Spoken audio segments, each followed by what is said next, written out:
ஓம் விக்னேஸ்வரா போற்றி, ஓம் நவக்கிர நேரலை போற்றி. விருச்சிக ராசி நேர்களுக்கு வணக்கம். விருச்சிக ராசி காலப்புரட்சி சக்கரத்தின் 8ஆம் இடம், செவ்வாயோட ஆட்சி வீடு. செவ்வாய் ராசிக்கு 6ஆம் இடத்துல இருக்கிறாரு, நல்ல நிலைமையில் தான் இருக்கிறாரு. இப்போ இந்த ஜூலை மாதம் உங்களுக்கு எப்படி இருக்குன்னு பார்க்க போகிறோம். பொதுவாக பொது ஜோடத்தில் நிறைய கிரக பயிற்சிகள் போடுவேன். இது ஆவரேஜாக சொல்கிறேன் நான். ஏன்னா ஜூலை மாதம் கிரகங்கள் 4 கிரகங்கள் மாறுது. சூரியன், செவ்வாய், புதன், சுக்கிரன். இதில் புதன் மாறிட்டார், ராசிக்கு 9ஆம் இடத்துல இருக்கிறாரு, நல்ல விதமாக பார்க்கப்படுகிறது. 3ஆம் இடம் வலுப்புறது. அதனால் செய்யும் காரியம் நல்லாயிருக்கும், செயல் நல்லாயிருக்கும், காரிய அனுகூலம் இருக்கும், காரிய வெற்றி இருக்கும். தனித்த புதன் 9ஆம் இடத்துல இருக்கனால தாப்பன் வழி உறவு முறை நல்லாயிருக்கும், காரியம் கை கொடுக்கும், வெற்றி மேல் வெற்றி கிடைக்கும். உங்கள் ராசிக்கு 8 கூடியன் 9ஆம் இடத்துல இருக்கிறாரு. வெளிநாட்டு வெளிமாநில தொடர்புகள் நல்லபடியாக பார்க்கப்படுகிறது. 11 கூடியன் 9ஆம் இடத்துல இருக்கிறனால மூத்த சகோதர வழியில் நல்ல ஒரு ஏற்றம் இருக்கும், லாபம் இருக்கும். புதன் நல்ல நிலைமையில் தான் இருக்கிறாரு. கடகத்தில் பயமப்பட்டு இருந்தாலுமே தனித்த புதனாக இருக்கிறாரு. கடகம் விருச்சிகத்துக்கு கோணம் தான். ஸோ ஒரு கோணத்தில் ஒரு கிரகம் இருக்கலாம். அடுத்து சுக்கிரனும் பயிற்சி ஆயிடுவார் 7ஆம் தேதி. நல்ல விதமாக தான் பார்க்கப்படுகிறது. உங்கள் ராசிக்கு 7, 12 கூடியவன் 9ஆம் இடத்துல இருக்கிறது நல்லதான். கணவன் வழியில் நல்ல ஒரு இணக்கம் இருக்கும். சூரியன் ராசிக்கு 8ஆம் இடத்துல இருக்கிறார். 8ல் சூரியன் இருக்கக்கூடாது, 9ஆம் இடத்துக்கு வந்துட்டாருன்னா பரவாயில்ல. ஏன்னா ஒரு புதிர்காரகன் ஒரு பாக்கியஸ்தானத்துக்கு வருது, நல்ல அமைப்பு தான். செவ்வாய் ராசிக்கு 7ஆம் இடத்துக்கு போயிட்டு குருமங்கள யோகத்தில் இருப்பார். செவ்வாயோட கெடுபலங்கள்லாம் நீக்கப்பட்டு நல்ல விதமாக பார்க்கப்படுகிறது. செவ்வாய் குருமங்கள யோகத்தில் ராசியை பார்ப்பார், ராசிக்கு 10ஆம் இடத்தை பார்ப்பார், ராசிக்கு 2ஆம் இடத்தை பார்ப்பார். நல்ல விதமாக தாங்க இருக்குது. சரியா? தொழில் நல்லபடியாக இருக்கும், தொழில் காரியங்கள் நல்லபடியாக பார்க்கப்படுகிறது, குடும்பத்தில் நல்லபடியாக இருக்கும். சரி, இப்போ ஓவரால் பலன்கள் எப்படி இருக்குது பார்ப்போம். சனி பகவான் வக்கரம் ஆகிட்டார். இதுக்கு நான் தனியாக வீடியோ போட்டிருக்கிறேன். சனி வக்கர பயிற்சிக்கு தனியாக வீடியோ போட்டிருக்கிறேன். 29/6/2024 இருந்து 15/11/2024 வரைக்கும் ஒரு 140 நாட்கள் அவர் வக்கர நிலையில் இருக்கிறாரு. அதில் ஒரு 3 நாட்கள் போயிடுச்சு. இந்த பேலன்ஸ் 137 நாட்கள் சனி பகவான் 4ஆம் இடத்துல வக்கர நிலையில் நல்ல அமைப்பு பலன்களை தான் கொடுக்குறாரு. அதுவே உங்களுக்கு பெரிய போனஸ் தான். சரியா? அடுத்து வருகின்ற காலங்கள் உங்களுக்கு குடும்பத்தில் எந்த பிரச்சனையும் இருக்காது. சரியா? குடும்பம் சுகம் நல்லபடியாக இருக்கும், சுகம் நல்லபடியாக இருக்கும். சுகம்தான் ஒரு மனிதனுக்கு முக்கியம். அதுதானே கேட்குறோம். சுகமாக இருக்கிறீங்களா, ஹவ் ஆர் யூ அப்படின்னா என்ன, சுகமாக இருக்கிறீர்களா அப்படின்னு அர்த்தம். ஸோ சுகஸ்தானம் நல்லபடியாக இருக்கிறதுனால விருச்சிக ராசினியர்கள் சுகப்படுவீர்கள். இந்த ஜூலை மாதம் பார்த்தோம்னா குடும்பத்தில் சிறு சிறு பிரச்சனைகள் வரலாம். கணவன் மனைவி ஒருத்தருக்கு ஒருத்தர் விட்டு கொடுத்து போங்க. பிள்ளைகள் பற்றிய கவலைகள் இருக்கும். பிள்ளைகள் விஷயத்தில் கொஞ்சம் அக்கறையாக இருங்க. அதே மாதிரி தகப்பன் விஷயத்தில் நல்லபடியாக இருக்கும். இருந்தபோதும் சில பேருக்கு வீண் வாக்குவாதங்கள் ஏற்படுறதுக்கு வாய்ப்பு இருக்குது. பெண்கள் சமையல் செய்யும்போது கவனமாக இருங்க. சரியா? பெண்கள் கொஞ்சம் கவனமாக இருக்கும், எதிரிலையும் எச்சரிக்கையாக இருக்கணும். வேலைக்கு போகிற பெண்கள், தொழில் வியாபாரம் சம்மந்தப்பட்ட பெண்களுக்கு சில இடர்பாடுகள் ஏற்படலாம். அதனால் கவனமாக இருங்க. உடனே வேலை பார்க்குறவங்களை அனுசரித்து போங்க. அது நல்ல விதமாக பார்க்கப்படுகிறது. அடுத்து கடன் கொடுக்கும்போது கவனமாக இருக்கணும். பாத்திரம் பிச்சை போடுன்னு சொன்னபோதே யாருக்கு கடன் கொடுக்கணும், எதுக்கு கொடுக்கணும்னு யோசனை பண்ணி கொடுங்க. வண்டி வாகன யோகம்லாம் இருக்கும். அடுத்தவங்ககிட்ட பேசும்போது கவனமாக பேசுங்க. வாக்குவாதத்தை தவிர்த்துருங்க. நீண்ட தூர தகவல்கள் நல்லபடியாக இருக்கும். வெளிநாடு வெளிமாநிலத்திலிருந்து வருகிற தகவல் உங்களுக்கு ஒரு வெற்றி செய்தியாக இருக்கும். இதுலேயும் நிதானமாக இருங்க. புதிய ஆர்டர்கள், புதிய ஆஃபர் கிடைக்கிறதுக்கு கொஞ்சம் டிலே ஆகும், அவசரப்படாதீங்க. உத்தியோகத்தில் இருக்கிறவங்க, அரசு உத்தியோகம் இருந்தாலும் சரி, தனியார் உத்தியோகமாக இருந்தவங்களுக்கும் இருப்பவர்களுக்கும் சரி, கொஞ்சம் வீண அலைச்சல் இருக்கும், கூடுதல் உழைக்கிற மாதிரி இருக்கும். சரியா? கொஞ்சம் கஷ்டமாக தான் இருக்கும், கொஞ்சம் கவனமாக இருங்க. அதே மாதிரி சக ஊழியர்கள் உங்கள் கூட வேலை பார்க்குற பழகும்போது நல்லபடியாக இருக்கும். சரியா? அவங்க உங்களுக்கு நல்லா ஹெல்ப் பண்ணுவாங்க. நீங்களும் சாமர்த்தியமாக இருந்து காரியங்கள் நல்லபடியாக முடிப்பீங்க. யூனிட்டி இஸ் ஸ்ட்ரென்த்து, கூட்டுறவே நாட்டுறவு சொன்ன மாதிரி உத்தியோகத்தில் சக ஊழியர்கிட்ட நல்ல ஒரு ஒற்றுமையை பேணி காப்பீர்கள். அது நல்ல விதமாக பார்க்கப்படுகிறது. அதே மாதிரி அலுவலக வேலையிலும் நல்லபடியாக இருக்கும். ஆஃபீஸ் ஒர்க்கும் மிகச்சிறப்பாக பார்க்கப்படுகிறது. எந்த விஷயத்தையும் சமாளிப்பீர்கள். உங்களுக்கு மேலே இருக்கிற அதிகாரிகள்கிட்ட மனசு விட்டு பேசிக்கிட்டிங்கன்னா உங்களுக்கு எந்த பிரச்சனையும் இருக்காது. சரியா? Discussion is the main solution of decision. எந்த ஒரு காரியத்தையும் டிஸ்கஸ் பண்ணி செய்யுங்க. மிகச்சிறப்பாக பார்க்கப்படுகிறது. புதன் நல்ல நிலைமையில் இருக்கிறாரு. சரியா? அதனால் திறமை வெளிப்படும். உங்களுடைய தனிப்பட்ட திறமை 4 பேருக்கு முன்னுதாரணமாக இருக்கும். திறமையால் எல்லா ஒரு காரியத்தையும் பார்ப்பீங்க. எழுத்து சம்மந்தப்பட்ட துறையில் இருக்கிறவங்களுக்கு நல்லாயிருக்கும். சரியா? தகப்பன் வழியில் நல்ல ஒரு ஆதரவு இருக்கும். அதுபோக கொஞ்சம் கோயில் உள்ளத்துக்கு போயிட்டு வருவீங்க. கொஞ்சம் குறும்புத்தனம் இருக்கும், கொஞ்சம் கேலி கிண்டல் நையாண்டித்தனம்லாம் இருக்கும். அதை சபையத்த மாதிரி வச்சுக்கோங்க. எந்த இடத்துல செய்யணுமோ அந்த இடத்துல செய்யுங்க. புது இடத்துல அதை செய்ய வேண்டாம். சரியா? சில நேரங்கள் அதில் சில பிரச்சனைகள் வரும். சில பேர் சில இடத்துல சிரித்து பேசி இருப்பாங்க. அது மற்றவங்களுக்கு கொஞ்சம் சங்கடத்தை ஏற்படுத்தும். அதனால் இந்த 9ஆம் இடத்துல இருக்க புதன் அதெல்லாம் செய்வார். அதுபோல் 8 கூடையவன் 9ஆம் இடத்துல இருக்கிறனால சில சிக்கலையும் ஏற்படுத்துவார். கொஞ்சம் கவனமாக இருங்க. மற்றபடி படிக்கிற மாணவர்கள் நல்லாயிருக்கும். நல்ல ஒரு ஆரோக்கியமாக இருப்பீங்க, டிசிப்ளினாக இருப்பீங்க. நட்பு நல்லாயிருக்கும். நண்பர் விஷயத்தில் நல்ல ஒரு ஏற்றம் இருக்கும். நல்லா படித்து நல்லபடியாக இருப்பீங்க. மேற்கல்வி படிக்கிறவங்களுக்கு, உயர்கல்வி படிக்கிறவங்க நல்லாயிருக்கும். ரிட்டன் ஒர்க் பார்க்குறவங்க, டேபிள் ஒர்க் பார்க்குறவங்க, சிஸ்டர் ரிலேட்டடாக இருக்கிறவங்களுக்குலாம் நல்ல லாபகரமான உதவியாக பார்க்கப்படுகிறது. பயணங்கள் நல்லபடியாக இருக்கும். சரியா, ட்ராவல்ஸ் எங்கேனாச்சும் போயிட்டு வருவீங்க, டூர் போயிட்டு வரதுக்கு நல்ல ஒரு வாய்ப்பு பயன்படுகிறது. அந்த வாய்ப்பை நல்லபடியாக பயன்படுத்திக்கோங்க. அரசியல்வாதிகள் கொஞ்சம் கவனமாக இருக்கணும். சரியா, மேலிடத்தில் கொஞ்சம் அனுசரித்து போங்க. தன்னம்பிக்கையை வளர்த்துக்கோங்க. கலைத்துறையினர் திரைப்படத்துறையில் இருக்கிறவங்க, சின்னத்தில் இருக்கிறவங்களுக்கு வெளிநாட்டு வாய்ப்புகள் வரும். சரியா, நல்ல விதமாக பண வரவு இருக்கும். திரைப்படத்துறை சேர்ந்தவங்களுக்கு மிகச்சிறப்பாக பார்க்கப்படுகிறது. நல்லபடியாகவே இருக்குதுங்க. மாணவ செல்வங்களும் நல்லா படிப்பீங்க. இருந்த போதிலும் வண்டி வாகனத்தில் போகும்போது, இருசக்கர வாகனத்தில் போகும்போது கொஞ்சம் கவனமாக இருக்கணும். பாடத்தை நல்லா படிங்க. சிறப்பாகவே பார்க்கப்படுகிறது. விசாக நட்சத்திரத்தில் பிறந்தவங்க, விசாகம் 4ஆம் பாதம், விசாக 4ஆம் பாதத்தில் பிறந்தவங்களுக்கு கணவன் மனைவி உறவு நல்லபடியாக இருக்கும், இணக்கமாக இருக்கும். அவங்க மூலிமா ஒரு உதவி கிடைக்கும். நண்பர்களால் நல்ல ஒரு உதவி கிடைக்கும். பிள்ளைகள் விஷயத்தில் நல்ல ஒரு ஏற்றமான பலன்கள் கிடைக்கும். அவரோட ஆதரவும் இருக்கும். செலவு இருக்க தான் செய்யும். சரியா, செலவு இருக்க தான் செய்யும். ஆனால் ஒரு பக்கம் வரவும் இருக்கும். புதிய வாய்ப்புகள் கிடைக்கிறதுக்கு கொஞ்சம் தாமதப்படும். அவசரப்படாதீங்க, பொறுமையாக இருங்க, நல்லபடியாக நடக்கும். அடுத்து வந்து அனுச நட்சத்திரம். அனுச நட்சத்திரத்துக்கு இந்த மாதம் நல்லா இருக்குங்க. பணப்புழக்கம் நல்லபடியாக இருக்கும். ஜூலை மாதம் எந்த எதிர்ப்பும் இருக்காது. எதிரிகள் கூட நண்பராக இருப்பாங்க. எல்லாத்தையும் நல்லபடியாக வச்சுக்கிறீங்க. கொடுக்கல் வாங்கல மட்டும் கொஞ்சம் கவனமாக இருங்க. நான் ஏற்கனவே சொன்ன மாதிரி பாத்திரம் மறைஞ்சு பிச்சை போடுங்க. முன்னேற்றம் இருக்கும். உங்களை பற்றி ஆகாததை சொன்னவங்க, உங்களுக்கு பின்னாடி புறம்ப செய்வங்க, கோல் சொல்லுவங்க, உங்களை பற்றி ஆகாத பொருளாத சொல்லவங்களாம் உங்களுக்கு முன்னாடி கையை கட்டிட்டு சரண அடைஞ்சிருவாங்க. அது நல்ல விதமாக பார்க்கப்படுகிறது. இருந்த போதிலும் நீங்கள் எதுலேயும் எச்சரிக்கையாக இருங்க. சரியா, அது அனுச நட்சத்திரத்தில் பிறந்தவங்களுக்கு முக்கியம். நான் ஷார்ட் ஃபார்மில் தான் சொல்கிறேன். மற்ற வீடியோவில் கொஞ்சம் கூடுதலாக பேசுவேன். இது பொது பலன்கள் தான். ஏன்னா உங்கள் ராசிக்கு 4ஆம் இடத்துலேருந்து ராசிக்கு 9ஆம் இடம் வரைக்கும் கிரகமலை யோகம் இருக்குது. ஏன்னா 4ஆம் இடத்துல சனி பகவான், 5ஆம் இடத்துல ராகு, 6ஆம் இடத்துல செவ்வாய், 7ஆம் இடத்துல குரு, 8ல் சூரியன் சுக்கிரன், 9ஆம் இடத்துல புதன், அடுத்து 10ஆம் இடத்துல கேது, 11ஆம் இடத்துல கேது. இந்த அமைப்பில் இருக்குது. இது ஒரு கிரகமலை யோகம்பாங்க.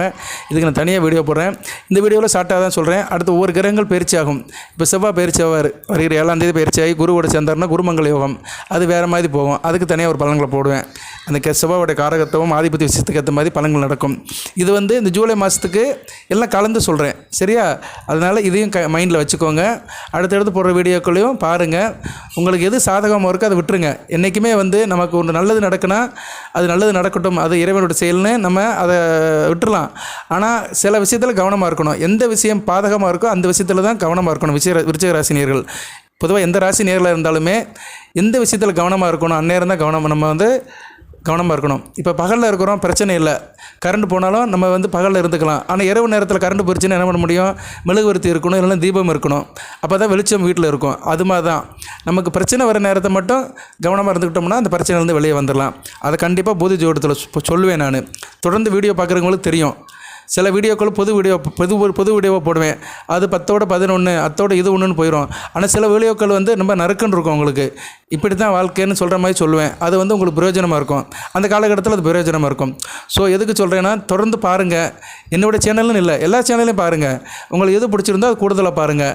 உங்களுக்கு எங்கேருந்து தகவல்கள், நல்ல தகவல் வருது, உங்கள் வாழ்க்கையோடு ஒத்துப்போகுது, உங்கள் ராசியோடு ஒத்துப்போகுது, அதுக்கு ஆதரவு கொடுங்க. நல்லபடியாக இருக்கும். இப்போ போதி ஜோதிடத்தில் நிறைய தகவல் சொல்கிறேன் நான். கிரக பயிற்சிகள், சில அமைப்புகள், வழிபாட்டு முறைகள், பரிகார அமைப்புகள், கிரக சேர்க்கைகள், தனிப்பட்ட யோகங்கள், தசாபுத்தி பலன்கள், புது பலன்கள், இப்படி நிறைய போடுறோம். இது உங்களுக்கு உங்களுக்கு வாழ்க்கையை சுற்றி நடக்கிற அன்றாட சம்பவங்களுக்கு உறுதுணையாக இருக்கும். ஓகே, கேட்டை நட்சத்திரத்துக்கு எப்படி சார் இருக்குது ஜூலை மாதம் அப்படின்னு பார்த்தோம்னா, எதிர்பாராத செலவு வரும். சரியாக செலவு இருக்கும், கொஞ்சம் தாமதமும் ஆகும். காரிய அனுகூலம் ஆகிறதால சில தாமதம் இருக்கும், டிலே இருக்கும். பணம் வரத்து இருக்கும், ஆனால் கொஞ்சம் டிலே ஆகி தான் வரும். சரியா, நண்பர்களால் ஒரு உதவி இருக்கும். எதுலேயும் கொஞ்சம் ஆர்வமாக இருப்பீங்க. சரியா, ஆர்வங்கிறது ரொம்ப முக்கியமான வார்த்தை. கேட்ட நட்சத்திரக்காரங்க ஆர்வமாக இருப்பீங்க. ஆனால் பண வரத்து கொஞ்சம் தாமதமாக இருக்கும். கொஞ்சம் கவனமாக இருங்க. பொதுவாக வழிபாடு அப்படின்னா, ராசிக்கு 7ஆம் இடத்துக்கு செவ்வாய் வர போகிறாரு. செவ்வாய் வர்றது 7ஆம் இடத்துல இருக்கிறாரு. கந்தசஷ்டி கவசம் படிங்க. செவ்வாய்க்கிழமை தோறும் இரவு 8 to 9 முருகப்பெருமானை வீட்டில் கும்பிட்டு கந்தசஷ்டி கவசம் படிங்க. நல்லபடியாக இருக்கும். இந்த ஜூலை மாதம் உங்களுக்கு கிழமைகளை எடுத்துக்கிட்டோம்னா, திங்கள், புதன், வியாழன், இந்த 3 கிழமைகளும் நல்லா இருக்கும். ஒரு அதிர்ஷ்டமான கிழமைகளாக பார்க்கப்படுகிறது. சந்திராஷ்டமம் 5ஆம் தேதி 6ஆம் தேதி. சரியா, ஜூலை 5, 6. அதிர்ஷ்ட தினங்கள் 26, 27. ஜூலை 26, 27. இதை நான் பொதுவாக சொல்லியிருக்கிறேன். ஆனால் அடுத்தடுத்து போடுற வீடியோக்களில் மற்ற கிரகங்களுடைய மூமெண்ட்டுக்கு ஏற்ற மாதிரி பயிற்சிக்கு ஏற்ற மாதிரி பலன்கள் கொஞ்சம் மாறுபடும். ஏன்னா கிரகங்கள் நாள் ஒரு மேனி பொழுது ஒன்றுமா மாறிக்கிட்டே இருக்குது. சந்திரன் 2.5 நாளுக்கு ஒரு தடவை மாறுறாரு. இன்றைக்கி சந்திரன் வந்து உங்கள் ராசிக்கு 6ஆம் இடத்துல இருக்கிறார் பரணி நட்சத்திரத்தில். அடுத்து வந்து 7ஆம் இடத்துக்கு போயிடுவார். அமாவாசை சந்திரனை போவார். நல்ல அமைப்பு தான். சந்திரன் வந்து செவ்வாய் கூடயும் குரு கூடயும் சேருது. இப்போ நல்லா இருக்குது. உங்கள் ராசிக்கு வேண்டிய பாக்கியாதிபதி உங்கள் ராசிநாதனோடும் குரு கூடயும் சேருது. கூடுதல் சிறப்பு தான். இந்த அடுத்து வருகின்ற ஒரு 4-5 நாட்கள் நல்லா தான் இருக்கும். இந்த ஃபஸ்ட் வீக் நல்லா தான் இருக்கும். ஜூலை ஃபஸ்ட் வீக் எதுக்கு சொல்ல வரேன்னா கிரகங்கள் மாறிக்கிட்டே தான் இருக்கும். ஒரு கிரகம் பயிற்சியானாலுமே ஒவ்வொரு நட்சத்திர பாரத்தில் போகும். புதன் அவர் வந்து 3 நாளுக்கு ஒரு தடவை ஒரு நட்சத்திரம் மாறுவார், நட்சத்திர பாதம் மாறுவார். அதுபோது சுக்கிரனும் அப்படித்தான். செவ்வாயும் 5 நாளைக்கு ஒரு தடவை நட்சத்திர பாதம் மாறுவார். ஸோ கிரகங்கள் நட்சத்திரம் மாறும்போதும் பலன்கள் வித்தியாசப்படும். ஸோ இந்த பலன்கள் தான் இப்படின்னு பொதுவாக சொல்ல முடியாது. ஏன்னா கிரகங்கள் வந்து சஞ்சாரம் இருந்துக்கிட்டே மாறிக்கிட்டே இருக்கும். இதில் வந்து இந்த வருடக்கோள்கள் சனி பகவான், குரு இவங்க தான் வந்து மெதுவாக நகழுவாங்க. சரியா? இப்போ குரு ஒரு ராசியில் 1 வருஷம் இருப்பார், 12 மாதம் இருப்பார். ஒரு ராசியில் 9 பாதம் இருக்குது. ஸோ ஒரு பாதத்துக்கு அவர் கிட்டத்தட்ட 1 மாதமும் 10 நாள் இருப்பார். சரியா? 40 நாட்கள் இருப்பார். ஸோ அவருடைய பலன்கள் இன்னும் ஏதாச்சும் கிடைக்கும். சனி பகவான் அப்படி தான். ஒரு நட்சத்திர பாதம் மாறதுக்கு 3 மாதம் 13 நாட்கள் ஆகும். ஸோ அதனால தான் சனி பகவானுக்கு வந்து ஒரு கிரேஸ் இருக்குது. எதையுமே நின்று ஏதாச்சும் கொடுப்பாரு. கெடுதல் பண்ணாலும் அந்த கெடுதல் வந்து 3 மாதம் 13 நாளுக்கு அப்படியே நிற்கும். இப்போ சனி பகவான் வந்து ஒரு ராசியில் இருக்கிறாரு, ஒரு நட்சத்திர சாரத்தில் இருக்கிறாரு. ஒரு நட்சத்திர சாரத்தில் 4 பாதங்கள். அந்த 4 பாதத்தில் ஒரு பாதத்தில் ஒரு போகிறாரு வச்சுக்கோங்களேன். அந்த ஒரு பாதத்திலே வந்து 3 மாதம் 13 நாட்கள், கிட்டத்தட்ட 103 நாட்கள் போவார். 103 நாட்கள் போகும்போது அந்த அவருடைய நன்மையோ தீமையோ அது வந்து ரொம்ப லாங்காக இருக்கும். சரியா? அதோடைய தாக்கம் வந்து அதிக நாட்கள் இருக்கிறனால நம்ம அதை ஃபீல் பண்ணுவோம். மற்ற கிரகங்கள் பற்றி ஃபீல் பண்ண மாட்டோம். ஏன்னா 3 நாள் 4 நாளில் மாறி போயிடும். சரியா? இந்த கால்குலேஷனில் வந்து நிறைய கிரகங்கள் நல்ல நிலைமையில் இல்லாமல் இருக்கும்போது தான் உங்களுக்கு பாதகம் நடக்கும். இப்போ நிறைய கிரகங்கள்லாம் யார் பொதுவாக சொல்லுவான். இப்போ சனி பகவானையும் குறையும் விட்டுருவான். வருடக்கோள்கள் இவங்க ஓரளவு நல்ல நிலைமையில் இருக்கிறாங்க, பிரச்சனை இல்லை. மற்ற கிரகங்கள் சுக்கிரன், புதன், செவ்வாய், சந்திரன், சூரியன் இந்த 5 கிரகங்கள் வந்து குறிப்பிட்ட நாளுக்குள்ளே மாறும். 2 நாள் 3 நாளுக்கு ஒரு பாதசாரம் மாறும். அதில் மெஜாரிட்டியான ஒரு 4 கிரகங்கள் நல்ல நிலைமையில் இல்லாத போது உங்களுக்கு பிரச்சனை நடக்கும். சரியா? அந்த பிரச்சனையோட தாக்கம் அதிகமாக இருக்குமா கம்மியாக இருக்குமா அதை நிர்ணயிக்கிற கிரகங்கள் தான் சனி பகவானும் குருவும். ஏன்னா இவங்க தான் வருடக்கோள்கள். இவங்க அந்நேரம் நல்ல நிலைமையில் இருந்தாங்கன்னா அந்த பிரச்சனை வந்து மேலோட்டமாக போயிடும். இந்த கிரகங்களும் சரியில்லை அப்படின்னா அந்த பிரச்சனை இழுத்துக்கிட்டே இருக்கும். அந்த பிரச்சனை தீராது. சரியா? இதுதான் ஜோதிடத்தில் உள்ள ஒரு சூட்சுமம். சிலருக்கு சில பிரச்சனைகள் வரும், 2 நாளில் போயிடும். சில பேர் காய்ச்சல் அடிக்கும், 2 நாளில் சரியாக போயிடும். சிலருக்கு 1 வாரத்துக்கு இருக்கும். அப்புறம் 1 வாரம் கழிச்சு சளி பிடிக்கும், அங்கிட்டு 1 வாரத்துக்கு இருமல் இருக்கும். ஸோ ஒரு காய்ச்சல்லாம் ஆரம்பித்து 2 வாரத்துக்கு பிரச்சனை ஆளை போட்டு பாடாப்படுத்திடும். ஏன்னு பார்த்தோம்னா அவங்க அமைப்பில் பார்த்தோம்னா கோச்சாரத்துலேயோ இல்லை ஜனன ஜாதகத்திலையோ இந்த பிரச்சனை இருக்கும். இப்போ நான் சொல்கிறது ஃபுல்லாக கோச்சாரத்தில் தான் சொல்கிறேன். கோச்சாரத்தில் இவ்வளோ கால்குலேஷன் இருக்குது. அதுபோக உங்கள் ஜனன ஜாதகம் இருக்குது, தனிப்பட்ட லக்கணம், தசாபுத்தி இதுகெல்லாம் ஒரு பக்கம் எடுத்துகிட்டு போகும். என்னதான் இருந்தாலுமே விருச்சிக ராசி நேயர்களுக்கு சொல்கிற கருத்து என்னென்னா, தகவல் என்னென்னா, முழுமையான தகவல் என்னென்னா உங்கள் ஜனன ஜாதகம் தான் மெயின். உங்கள் ஜனன ஜாதகத்தில் இருக்கிற கிரக அமைப்புகள் கோச்சாரத்தில் நல்ல நிலைமையில் வரும்போது நல்ல பலன்கள் நடக்கும், கெட்ட நிலைமையில் வரும்போது கெட்ட பலன்கள் நடக்கும். அதுபோல் அந்த கிரகங்கள் வந்து நல்ல நட்சத்திர பாதத்தில் அந்த காலகட்டத்தில் ஒன்று சேர்ந்து கூடி வரும்போது நல்ல பலன்கள் கூடுதலாக கிடைக்கும். அது வந்து நல்ல நிலைமையில் கூடலை, கெட்ட நிலைமையில் கூடியிருக்கு, அதோடைய நிலைமை சரியில்லைன்னா சம்மந்தப்பட்ட ராசி நட்சத்திரக்காரங்களுக்கு கெடுபலங்கள் அதிகமாக இருக்கும். இதை கண்டுபிடிச்சி சொல்கிறது ஒரு ஜோதிடரோட கடமை. இதை தான் அப்பப்போ எல்லோரும் சொல்லிகிட்டு இருக்கிறாங்க. இது ஒவ்வொருத்தரும் ஒவ்வொரு வே ஆஃப் அப்ரோச்சில் சொல்லுவாங்க. அவங்க புரிதல், அறிதல், தெரிந்தலை வச்சு சொல்லுவாங்க. பூதி ஜோதிடத்தில் இதை நான் உங்களுக்கு தெரியப்படுத்துகிறேன். சரியா? இதை தெரிந்தவர்கள் விட்டுருங்க, தெரியாதவங்க மனசில் வச்சுக்கோங்க. ஓகே நேயர்களே, இந்த ஜூலை மாதம் உங்களுக்கு மத்தியமமான பலன் தான் கிடைக்கும். பெருசாக ஆகா ஓகாலாம் சொல்ல மாட்டேன். ஜூலை மாதம் நல்லபடியாக தான் இருக்குது. நான் சொன்ன மாதிரி இந்த கிரக பயிற்சிகள் நடக்க இது இந்த பலன்கள்லாம் ரிவிஷன் ஆகிட்டே இருக்கும், மாற்றமாகிட்டே இருக்கும். அதுக்கேற்ற மாதிரி யோகங்களும் வரும். குருமங்கள யோகம் உங்கள் ராசியை நோக்கி வருது வந்து கூடுதல் சிறப்பு தான். செகண்ட் வீக் நல்லாயிருக்கும் உங்களுக்கு. சரியா? ஜூலை மாதம் செகண்ட் வீக் வந்து விருச்சிக ராசிக்கு ஒரு உயர்வு இருக்குது. சரியா?